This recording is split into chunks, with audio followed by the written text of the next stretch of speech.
Good morning students. आज फिर अपने वीडियो के नए वर्जन में एक नया टॉपिक लेकर के सामने आए हैं, नरेशन, जिसे आप डायरेक्ट एंड इनडायरेक्ट स्पीच कहते हैं। Direct and indirect speech, direct and indirect speech या डायरेक्ट एंड इनडायरेक्ट नरेशन दोनों कह सकते हैं आप।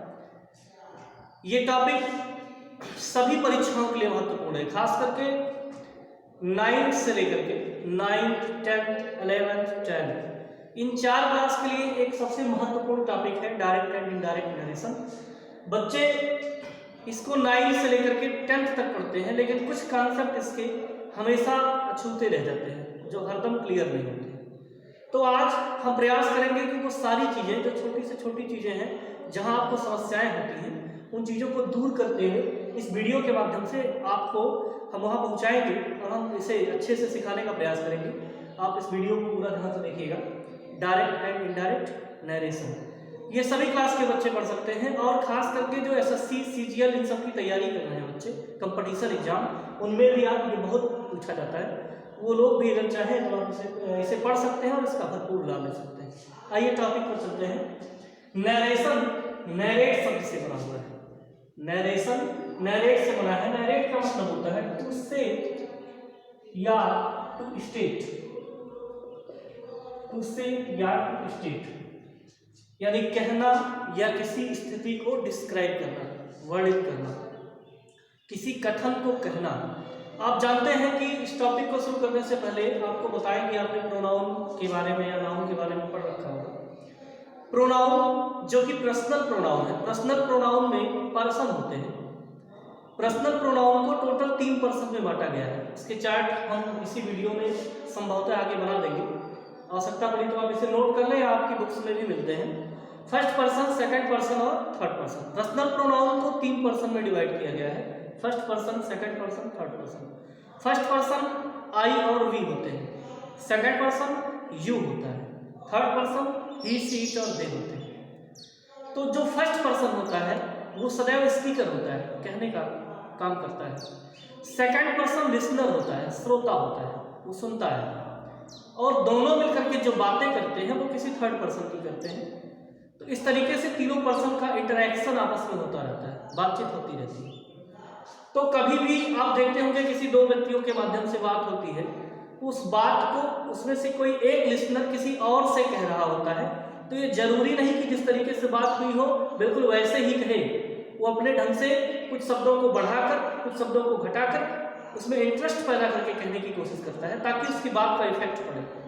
तो नरेशन में इसी चीज को डिस्क्राइब करता है कि हम किसी की कही गई बातों को, या तो कहने का 2 तरीका है, या तो किसी के द्वारा कही गई बात को हम बिल्कुल उसी तरह कह दें, या किसी के द्वारा कही गई बात को हम थोड़ा सा डिस्क्राइब करके कहें, वर्णित करके कहें, ताकि उस बात का थोड़ा सा इफेक्ट पड़े और सुनने वाले पर प्रभाव पड़े उसका, इस चीज के लिए। तो नरेशन शब्द जो है नरेट से बना है। नरेट को हम टू से, टू स्टेट भी कह सकते हैं। नरेशन को 2 भागों में बांटा गया है, जिसे आप डायरेक्ट स्पीच और इनडायरेक्ट स्पीच कहते हैं। डायरेक्ट स्पीच और इनडायरेक्ट स्पीच, इन 2 कैटेगरी में बांटा गया है और इन्हीं दोनों को हमें पढ़ना है। डायरेक्ट से इनडायरेक्ट बनाना है इस चैप्टर को। तो सबसे पहले इन सदस्यों का परिचय जानते हैं कि डायरेक्ट क्या होता है या इनडायरेक्ट क्या होता है। डायरेक्ट स्पीच देखते हैं। डायरेक्ट स्पीच किसी वक्ता के द्वारा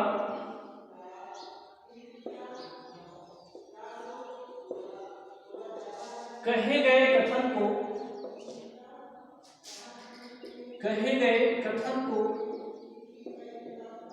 उसी प्रकार कहना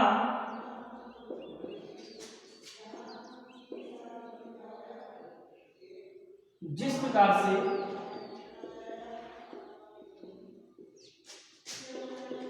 बात कही गई होती है, बात कही गई होती है।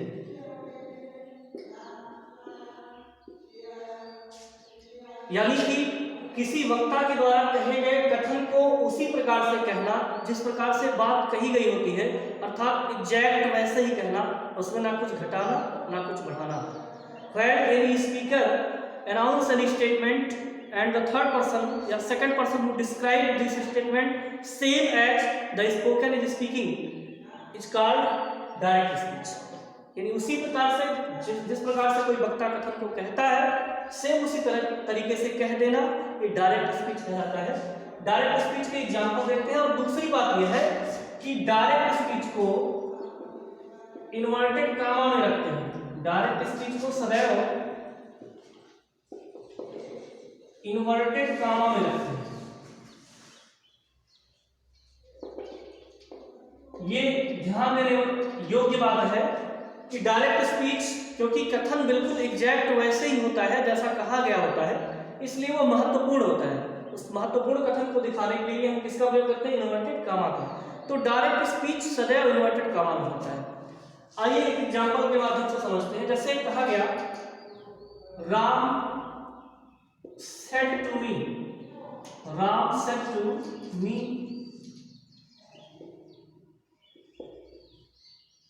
I have gone to market या they have gone to market। Ram said to me they have gone to market। ये सेंटेंस डायरेक्ट स्पीच में है कंप्लीटली। आपको स्पष्ट रूप से इसमें दो पार्ट दिख रहे होंगे। पहला part Ram said to me, दूसरा part they have gone to market। देखिए, पहला पार्ट कामा के बाहर रखा गया है, दूसरा पार्ट इन्वर्टेड कामा के अंतर्गत रखा गया है। तो स्पष्ट इसके दो भाग दिख रहे हैं। तो ध्यान रखना कि डायरेक्ट स्पीच के दो पार्ट होते हैं। पहला पार्ट कामा के बाहर होता है, दूसरा पार्ट इन्वर्टेड कामा के अंतर्गत रखा होता है। एक शब्द होता है रिपोर्ट, आपने सुना होगा। रिपोर्ट का मतलब होता है सूचना या सूचित करना, सूचना देना। रिपोर्ट शब्द होता है। अब पूरे सेंटेंस का अर्थ अगर आप निकालें, Ram said to me, Ram ने मुझसे कहा, they have gone to market, यानी कि राम ने मुझसे कहा वे बाजार जा चुके हैं या वे बाजार चले गए हैं। तो किसने कहा? They have gone to market, वे बाजार चले गए हैं। किसने कहा? Ram said to me. यानी ये पूरी बातें जो रिपोर्ट की गई वो किसके द्वारा की गई? राम के द्वारा। तो Ram is known as reporter. Ram को आप रिपोर्टर कह सकते हैं। इस फर्स्ट पार्ट में राम को रिपोर्टर कह सकते हैं। और ये जो सेड है इसको हम कहते हैं रिपोर्टिंग वर्ब। यानी सब्जेक्ट को, यानी रिपोर्टर को जो है इंडिकेट करने के लिए, डिस्क्राइब करने के लिए ये जो वर्ब लगे हैं वो रिपोर्टिंग वर्ब है। और जो बचा पार्ट है इसे आप ऑब्जेक्ट कह सकते हैं। जनरल भाषा में इस रिपोर्टर को हम सब्जेक्ट भी कहते हैं। तो आप इस प्रकार से देख सकते हैं कि रिपोर्टिंग वर्ब के क्लियर आपको तीन पार्ट दिख रहे हैं, सब्जेक्ट, वर्ब और ऑब्जेक्ट। ये ध्यान रखना है कि रिपोर्टिंग वर्ब यानी पहला पार्ट, इस पार्ट का नाम रिपोर्टिंग वर्ब है और दूसरा पार्ट, इस पार्ट को हम रिपोर्टेड स्पीच कहते हैं। रिपोर्टेड स्पीच मीन्स रिपोर्टर के द्वारा दिया गया स्पीच, रिपोर्टर के द्वारा बताए गए कथन, उसे हम रिपोर्टेड स्पीच कहते हैं। कुछ बोर्ड में सीबीएसई पैटर्न में रिपोर्टिंग वर्ब को कोटिंग वर्ब भी कहते हैं और रिपोर्टेड स्पीच को कोटेड स्पीच भी कहते हैं। तो शब्दों से बहुत विचलित नहीं होना है, क्योंकि ये इसके सिनोनिम्स तमाम शब्द हो सकते हैं जिन्हें हम लगा सकते हैं। रिपोर्टिंग वर्ब कहिए या कोटिंग वर्ब कहिए, रिपोर्टेड स्पीच कहिए या कोटेड स्पीच कहिए। बात काम की यह है कि हमेशा ध्यान रखना आपको इस बात पर कि डायरेक्ट स्पीच के दो पार्ट होते हैं। पहला पार्ट रिपोर्टिंग वर्ब, दूसरा पार्ट रिपोर्टेड स्पीच। पहले पार्ट को तीन भागों में बांट दिया गया है, जिसे आप चाहे रिपोर्टेड कहिए, चाहे रिपोर्टर कहिए या सब्जेक्ट कहिए। Subject, verb and object. अब रिपोर्टेड स्पीच की कोई निश्चित सीमा नहीं हो सकती है, ये बड़ा हो सकता है, इसलिए इसके पार्ट को काट कर डिस्क्राइब करना उचित नहीं है। बहुत बड़ा भी हो सकता है, कभी कभी तो ये पूरा फ्रेज, पूरे पैराग्राफ में आ जाता है सॉल्व करने के लिए, तो इसलिए इसको डिस्क्राइब करना ठीक नहीं है। बस आप ये जानिए कि जो इन्वर्टेड कामा के अंदर का पार्ट होगा वो रिपोर्टेड स्पीच करेगा। लेकिन ये जानना जरूरी है कि रिपोर्टिंग वर्ब में कितने पार्ट होते हैं। कभी कभी रिपोर्टिंग वर्ब सब्जेक्ट और वर्ब ही आ जाता है, ऑब्जेक्ट नहीं होता है। ये भी ध्यान रखना, जरूरी नहीं कि ये तीनों पार्ट कंफर्म ही आए, लेकिन ये दो पार्ट तो आएंगे, सब्जेक्ट और वर्ब जरूर आएंगे। ऑब्जेक्ट आए या ना आए इस बात की कोई जरूरी नहीं है कि ये बात फिक्स ही है कि हरदम ऑब्जेक्ट ही आएगा। तो इस चीजों को ध्यान रखना है। इसके बाद हम जानते हैं इनडायरेक्ट स्पीच के बारे में। हाँ देखिए, इनडायरेक्ट स्पीच में क्या है। डायरेक्ट स्पीच में किसी वक्ता के कथन को डायरेक्ट कहा जा रहा है, मतलब बिल्कुल उसी तरह कहा जा रहा है जिस तरह कहा गया है। इनडायरेक्ट में क्या है, जब किसी वक्ता के द्वारा कहे गए कथन को और अधिक बढ़ा चढ़ाकर व्यक्त किया जाता है, डिस्क्राइबिंग मैनर दिया जाता है उसको, तो उसे इनडायरेक्ट स्पीच कहते हैं। यानी when any statement is spoken by speaker, any statement which is spoken by speaker present as the describing manner, then it is called indirect speech by the third person। तो इस प्रकार से जब किसी वक्ता के द्वारा कहे गए कथन को और अधिक बढ़ा चढ़ाकर व्यक्त किया जाता है तो उसे इनडायरेक्ट स्पीच कहते हैं। जैसे कि आप देख लीजिए, Ram told me that they had gone to market. जो पिछला सेंटेंस आपको दिया गया था उसी का इनडायरेक्ट बनाया गया है, जो डायरेक्ट था उसी का इनडायरेक्ट। अब इसमें देखिए, कहीं कामा नहीं लगा है, कहीं इन्वर्टेड कामा नहीं लगा है, दोनों सेंटेंसों को जोड़ करके एक कर दिया गया और सेंटेंस में कुछ परिवर्तन किए गए हैं, जो आपको जब आप रूल्स पढ़ेंगे तो आपको पता चल जाएगा कि ये परिवर्तन कैसे हो गए। जैसे सेड की जगह टोल्ड हो गया, कंजक्शन के रूप में दैट कर गया, हैव था हैड हो गया। ऐसे कुछ परिवर्तन आपको दिख रहे हैं जिन्हें आपको ध्यान देना है कि कैसे हो गया। रूल्स जब आपको बताया जाएगा कैसे बदल रहा है तो आपको पूरी तरह समझ में आएगा। अभी मैं सिर्फ परिचय ये दे रहा हूँ कि इनडायरेक्ट स्पीच क्या है। इनडायरेक्ट स्पीच में हम बात को थोड़ा सा और बढ़ा चढ़ाकर कहते हैं, और इस बढ़ा चढ़ाकर कहने में कुछ शब्दों को बदलना पड़ता है, कुछ नियम के अनुसार बदलना पड़ता है। इसी नियम को हम डायरेक्ट से इनडायरेक्ट बनाने के नियम कहते हैं। आइए, कुछ ऐसे जो सामान्य नियम है, जनरल रूल्स है डायरेक्ट से इनडायरेक्ट बनाने के, उन्हें हम जानते हैं कि कौन कौन से ऐसे जनरल रूल्स हैं जो डायरेक्ट से इनडायरेक्ट बनाने के हर सेंटेंस में काम आते हैं। जनरल रूल्स देखिए, जनरल रूल्स में कुछ पॉइंट हैं, आप चाहेंगे तो उसे चाहे तो नोट कर सकते हैं। रिपोर्टिंग वर्ब के बाद लगे हुए कामा को हटा देते हैं, लगे हुए कामा को हटा देते हैं, पहला है। दूसरा है, रिपोर्टेड स्पीच में लगे हुए इन्वर्टेड कामा को भी हटा देते हैं,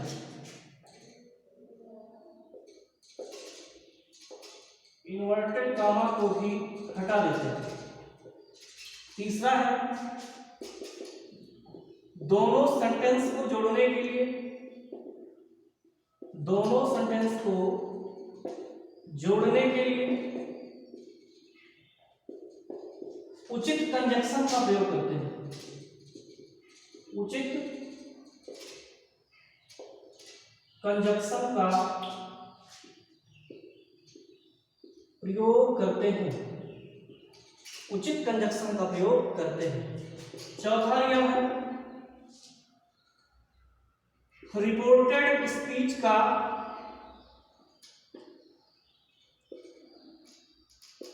पहला अक्षर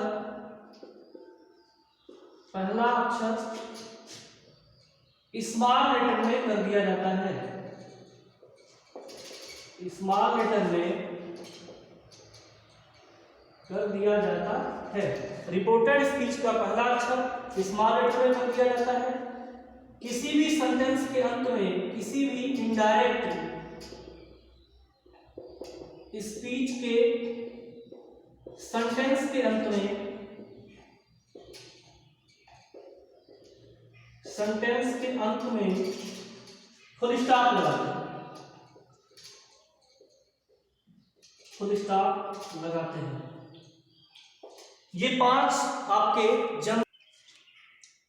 जनरल रूल्स देखिए, इसमें क्या क्या आपको दिखाया गया। इसके कुछ 5 रूल्स हैं, इन्हें बिल्कुल दिमाग में बैठा लेना है, इन्हें हर समय याद रखना है अगर आप इनडायरेक्ट सीखना चाहते हैं। कुछ भी कठिन नहीं, बहुत इजीली समझ में आ जाएगा। जैसे देखिए रिपोर्टिंग वर्ब के बाद लगे हुए कामा को हटा देते हैं। दूसरा है रिपोर्टेड स्पीच में लगे हुए इन्वर्टेड कामा को भी हटा देते हैं। पहले पार्ट के कामा को हटा देते हैं, दूसरे पार्ट में लगे हुए इन्वर्टेड कामा को हटा देते हैं। दोनों सेंटेंस को जोड़ने के लिए उचित कंजक्शन का प्रयोग करते हैं, यानी रिपोर्टिंग वर्ब और रिपोर्टेड स्पीच को जोड़ने के लिए उचित कंजक्शन का प्रयोग करते हैं। रिपोर्टेड स्पीच का पहला अक्षर स्मॉल लेटर में कर दिया जाता है।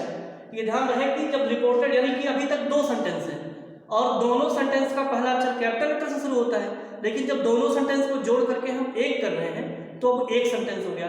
इसलिए जो रिपोर्टेड स्पीच का पहला अक्षर कैपिटल लेटर में होता है उसे स्मॉल लेटर में कर दिया जाता है, लेकिन प्रॉपर नाउन ना हो, यानी किसी का नाम ना हो, प्रॉपर नाउन नहीं हो तो। और कुछ और ऐसे हैं जैसे कि आई है, इनको हमेशा सिंगल में लिखेंगे तो कैपिटल में लिखा जाता है। इनको छोड़ करके बाकी सभी वर्ड्स को हम क्या करते हैं, स्मॉल लेटर में कर देते हैं। किसी इनडायरेक्ट स्पीच के सेंटेंस के अंत में हम कोई भी सेंटेंस पढ़ रहे हो, चाहे हम असर्टिव पढ़ रहे हो, चाहे इंट्रोगेटिव पढ़ रहे हो, चाहे रिलेटिव पढ़ रहे हो, जो भी पढ़ रहे हो, सॉरी इंपरेटिव पढ़ रहे हो, ऑब्जेक्टिव पढ़ रहे हो या एक्सक्लेमेटरी पढ़ रहे हो, किसी भी सेंटेंस का इनडायरेक्ट जब बना रहे होते हैं तो इनडायरेक्ट बनाते समय सेंटेंस के अंत में फुल स्टॉप लगाना होता है, ना कि उस सेंटेंस के अकॉर्डिंग कोई सिंबल लगाना होता है। ये ध्यान रखें। कुछ एक मैं एग्जांपल छोटा सा आपको समझाने का प्रयास करता हूँ कैसे इस रूल्स को आप अप्लाई कर सकते हैं। एक छोटा सा एग्जांपल आपको दे रहा हूँ, इसके माध्यम से समझ में आ जाएगा। ऐसे आई सेड टू हिम, या लिख सकते हैं he said to him I can do it, I can do it. ध्यान से देखिए ये सेंटेंस आपका डायरेक्ट स्पीच में है, इसे हम इनडायरेक्ट बना रहे हैं। अभी आपको ये नहीं देखना है कि बन कैसे रहा है, हम इस रूल्स को समझाने का प्रयास कर रहे हैं। इसे हम करेंगे he told him that he could do it। देखिए पहला सेंटेंस डायरेक्ट स्पीच में था, दूसरा सेंटेंस इनडायरेक्ट स्पीच में है। परिवर्तन क्या, जो जनरल रूल्स हमने फॉलो किया है, जो यहाँ पे लगाया है इसको देखते हैं। लिखा है रिपोर्टिंग वर्ब के बाद लगे हुए कामा को हटा देते हैं, तो ये रिपोर्टिंग वर्ब यानी ये पहला पार्ट जो था हमारा, ये पार्ट रिपोर्टिंग वर्ब था। इसके बाद देखिए कामा लगा था, जो कि इनडायरेक्ट स्पीच में नहीं लगा है, कामा हट गया है। दूसरा देखिए जो रूल्स है, रिपोर्टेड स्पीच में लगे हुए इन्वर्टेड कामा को हटा देते हैं। तो ये जो दूसरा सेंटेंस हमारा है, इसमें जो इन्वर्टेड कामा लगा हुआ है, इस इन्वर्टेड कामा को भी देखिए इनडायरेक्ट स्पीच में कहीं नहीं लगाया गया है, हटा दिया गया है। तीसरा, दोनों सेंटेंस को जोड़ने के लिए उचित कंजक्शन का प्रयोग करते हैं। तो यहाँ पे देखिए हिम और आई के बीच में इन दोनों को जब हमने मर्ज किया, मिलाया, तो हमने दैट कंजक्शन का प्रयोग किया है। तो ये जरूरी नहीं कि हर जगह दैट ही लगे, अलग अलग सेंटेंस में अलग अलग वर्ड्स का प्रयोग करते हैं, जो कनेक्टिव का काम करते हैं उनका प्रयोग होता है, लेकिन होता जरूर है, दोनों सेंटेंस को जोड़ने के लिए कंजक्शन का प्रयोग करते हैं। इसके बाद अगला रूल्स जो आपने लिखा है, रिपोर्टेड स्पीच का पहला अक्षर स्मॉल लेटर में हो गया। हालांकि हमने आई को ही में कन्वर्ट किया है, क्योंकि आई फर्स्ट पर्सन है, ये चेंज होगा अकॉर्डिंग टू सब्जेक्ट, तो सब्जेक्ट के अनुसार इसे ही बनाना पड़ा। तो हम यहाँ पे अगर लिखते तो आई को या ही को कैपिटल लिखना पड़ता, लेकिन इनडायरेक्ट में ही को स्मॉल लेटर कर दिया गया है। अगला है किसी इनडायरेक्ट स्पीच के सेंटेंस के अंत में फुल स्टॉप लगाते हैं, किसी भी इनडायरेक्ट स्पीच के सेंटेंस अंत में फुल स्टॉप लगाते हैं। तो हमने देखे यहाँ पे फुल स्टॉप लगाया, वैसे इसमें भी लगा हुआ है, क्योंकि ये असर्टिव सेंटेंस है हमारा। असर्टिव सेंटेंस में भी फुल स्टॉप लगता है और इनडायरेक्ट में भी फुल स्टॉप ही लगेगा लास्ट में। तो ये कुछ जनरल रूल्स ऐसे आप एक बार रिपीट कर सकते हैं, जैसे remove comma from the reporting verb, remove inverted comma from the reported speech, to use a suitable conjunction to join the two sentences, and the first letter of the reported speech will be small letter if it will not be proper noun, and use full stop at every kind of sentence, use full stop at last of every kind of sentence. This is general rules to change the direct narration into indirect narration. अब बढ़ते हैं main changings की तरफ। देखिए main changings, अभी तक आपने general changings पढ़ा है, जो जनरल परिवर्तन होते थे उनको पढ़ा है। अब हम पढ़ेंगे मेन चेंजिंग्स।